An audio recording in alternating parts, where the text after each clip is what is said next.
السلام علیکم dear students, کیسے ہیں آپ لوگ؟ میں ہوں پروفیسر سمینا عابد اور آپ دیکھ رہے ہیں ہمارا یوٹیوب چینل۔ آج میں لے کے آئی ہوں آپ کے لیے ایک بہت ہی انفارمیٹیو ویڈیو ان تمام اسٹوڈنٹس کے لیے جو کہ first year intermediate and secondary board کا ایگزام دینے جا رہے ہیں اردو کا۔ تو بچوں، کسی بھی ایگزام کو دینے کے لیے سب سے پہلے اس کا پیپر پیٹرن ہمیں پتہ ہونا بہت زیادہ ضروری ہے۔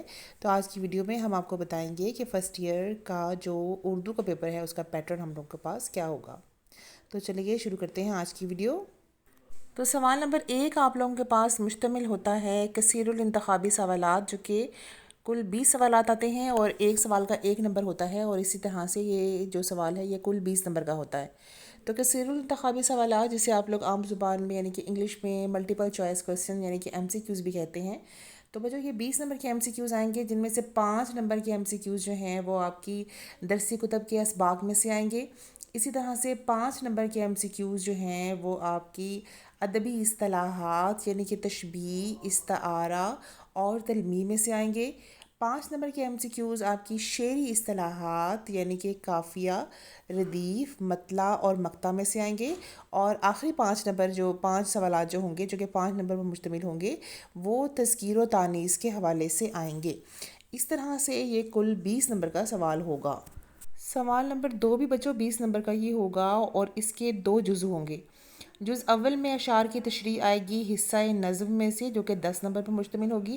اسی طرح سے جز بے کے اندر بھی اشعار کی تشریح آئے گی جو کہ حصہ غزل پر مشتمل ہوگی۔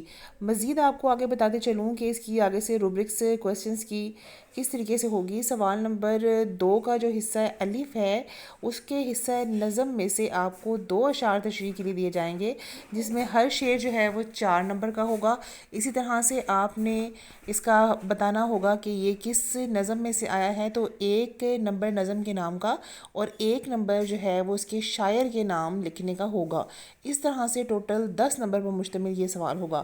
دوبارہ ریپیٹ کرتی چلوں کہ 1 نمبر ہوگا جی آپ کے پاس شاعر کے نام کا، 1 نمبر ہوگا نظم کا نام کا، اور دو اشعار کی تشریح کرنی ہوگی، اور جن میں سے ایک شعر کی تشریح جو ہے وہ 4 نمبر پر مشتمل ہوگی۔ اور ٹوٹل اس طرح سے آپ کے 4 جمع 4 اور ایک مصنف کا نام اور ایک شاعر کا نام، ٹوٹل 10 نمبر جو ہیں وہ مکمل ہو جائیں گے۔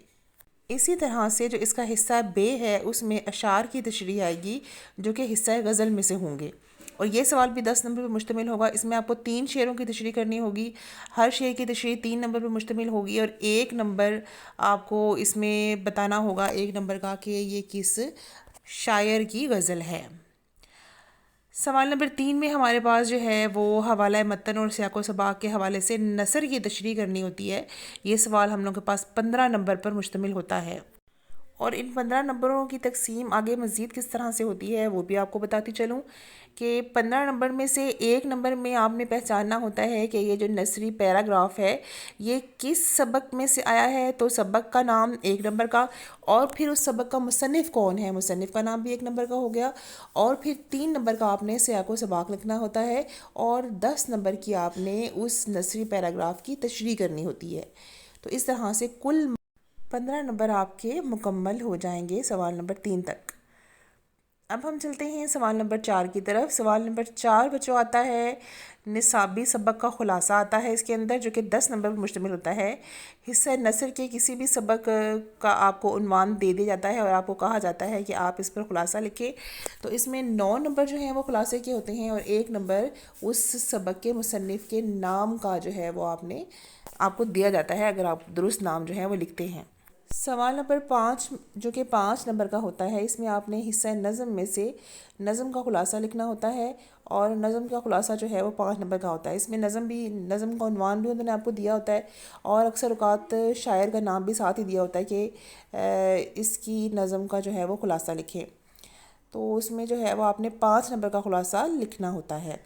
تو بڑھتے ہیں سوال نمبر 6 کی طرف۔ سوال نمبر 6 بھی ہمارا 10 نمبر پر مشتمل ہوتا ہے، اور اس میں آپ کو مکالمہ، روداد یا روز نامچہ میں سے کوئی ایک سوال کرنے کے لیے دیا جاتا ہے۔ پہلے جو پیپر پیٹرن ہوتا تھا اس میں سے وہ مکالمہ نگاری یا روداد نویسی یا پھر ہم لوگوں کے پاس روزنامچہ میں سے آپ کو بعض اوقات چوائس بھی دے دی جاتی تھی کہ ان میں سے کوئی ایک کر لیں، لیکن آج کل کا جو پیٹرن آ رہا ہے اس کے مطابق وہ ان تینوں میں سے کوئی ایک چیز آپ کو دے دیتے ہیں، یا آپ نے مکالمہ کرنا ہوتا ہے، یا آپ نے روداد لکھنی ہوتی ہے، یا آپ نے روزنامچہ لکھنا ہوتا ہے۔ تو یہ سوال بھی جو ہے وہ 10 نمبر پر مشتمل ہوتا ہے۔ اس کے بعد سوال نمبر 7 آتا ہے ہم لوگ کے پاس، جس میں آپ نے درخواست یا رسید میں سے آپ کو کوئی ایک چیز یہ دی جاتی ہے۔ جیسے کہ میں نے پہلے سوال نمبر 6 میں آپ کو بتایا کہ پہلے چوائس ہوتی تھی، لیکن اب سوال نمبر 7 میں بھی چوائس عموماً نہیں دی جاتی، یا درخواست دیتے ہیں کرنے کے لیے یا رسید دے دیتے ہیں۔ بعض اوقات ایسا ہوتا ہے کہ پہلے ٹائم کا جو پرچہ ہوتا ہے اس میں درخواست آ جاتی ہے، اور بعض اوقات دوسرے ٹائم کے پرچے میں جو ہے وہ رسید آ جاتی ہے، یا پہلے ٹائم کے پرچے میں رسید آتی ہے اور دوسرے ٹائم میں درخواست آتی ہے، یعنی کہ یہ دونوں ہی چیزیں کرنی ہے، کسی چیز کو ہم نے چوائس پر نہیں چھوڑنا ہوتا۔ تو درخواست کے یا رسید کے آگے جو مزید روبرکس ہیں ان کے اوپر میں نے الگ الگ 2 ویڈیوز پہلے سے ہی بنا کر اپنے چینل پر اپلوڈ کر رکھی ہیں، ان کا لنک میں ڈسکرپشن میں دے دوں گی، تو آپ لوگ وہاں سے مستفید ہو سکتے ہیں۔ اس کے بعد آتا ہے جی ہمارا پیپر کا لاسٹ کوسچن، جو کہ مشتمل ہوتا ہے 10 نمبروں پر، اور یہ تلخیص نگاری کا سوال ہے، جس میں ہم نے دیے گئے پیراگراف کی تلخیص کرنی ہوتی ہے اور ہم نے اس کا موضوع عنوان لکھنا ہوتا ہے۔ اس کے آگے مزید جو نمبروں کی تقسیم ہوتی ہے وہ اس طرح سے ہوتی ہے کہ 2 نمبر آپ کے پاس موضوع عنوان لکھنے کے ہوتے ہیں، اور آپ 1 سے زائد موضوع عنوانات لکھ سکتے ہیں، اور اس کے علاوہ 8 نمبر جو ہیں وہ تلخیص کرنے کے ہوتے ہیں۔ امید کرتی ہوں کہ آپ کو پیپر کے تمام جو تقسیم ہے یا پیپر کا جو پیٹرن ہے وہ اچھے طریقے سے سمجھ میں آ گیا ہوگا۔ اگر کوئی چیز سمجھ میں نہیں آئی تو آپ مجھ سے کمنٹ سیکشن میں کوسچن کر سکتے ہیں، میں انشاءاللہ کوشش کروں گی کہ آپ کو تمام سوالات کے تسلی بخش جوابات دے سکوں۔ اگر آپ کو میری ویڈیو اچھی لگی ہے تو میرے چینل کو سبسکرائب کرنا، بیل آئیکن کو ہٹ کرنا، اور میری ویڈیوز کو شیئر کرنا نہ بھولیے گا۔ اللہ حافظ۔